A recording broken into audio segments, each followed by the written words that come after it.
আল্লাহর কথার কোনো মাথা আমি কিছুই পাই না। মাথা কোনটা গোয়া কোনটা।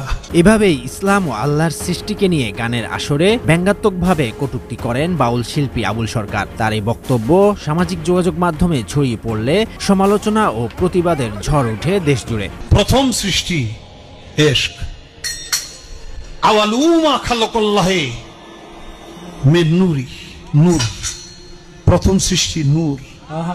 আওয়ালুমা খালাকাল্লাহে আরশ, প্রথম সৃষ্টি আমার আরশ। দেখেন, আওয়ালুমা খালাকাল্লাহে রূহ, প্রথম সৃষ্টি আমার রূহ। কয়টা হইছে? এক মুখ হয়েছে, দুই কথা কয়। হ্যাঁ, মুখ কয় না হুক কয়। মানিকগঞ্জের ঘিওর উপজেলার জাবরা এলাকায় গত 4 নভেম্বর খালা পাগলির নামে মেলা অনুষ্ঠিত হয়। সে মেলায় গানের আসরে বাউল আবুল সরকার ইসলাম ও আল্লাহর সৃষ্টি নিয়ে আপত্তিকর নানা মন্তব্য করেন। আল্লাহ এক লাখে আর অনেকগুলি আল্লাহ বানা দিতে তোমার কম তো না।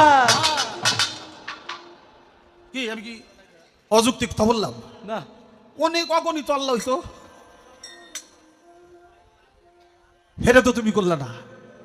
এটা যখন তুমি করো না, তাইলে মনে হয় তোমার কিছু কম পড়ে। পালাগানের এই আসরে আবুল সরকার অট্টহাসি দিয়ে সৃষ্টিকর্তা নিয়ে ব্যঙ্গাত্মক প্রশ্ন করেন। বলেন, আল্লাহর কথার নাকি কোনো ঠিক নাই। নুক্তা যদি অগণিতই হয়, তাহলে আলিফ থেকে ইয়া পর্যন্ত মাত্র 22টা নুক্তা দেওয়ার কারণটা কি? নুক্তা যদি আলিফ যদি অগণিত নুক্তাই হয়, তাহলে আলিফ থেকে ইয়া পর্যন্ত 30টা হরফ। এই হরফের মধ্যে কোনোটা একটা, কোনোটা দুইটা, সর্বোচ্চ 3টা। এই মোট নুক্তা মিলে মাত্র 22টা। অগণিতের মধ্যে 22টা দিলা, তাহলে তুমি এত কিপটা কেন? পরিবেশনার কিছু অংশের ভিডিও সামাজিক যোগাযোগ মাধ্যমে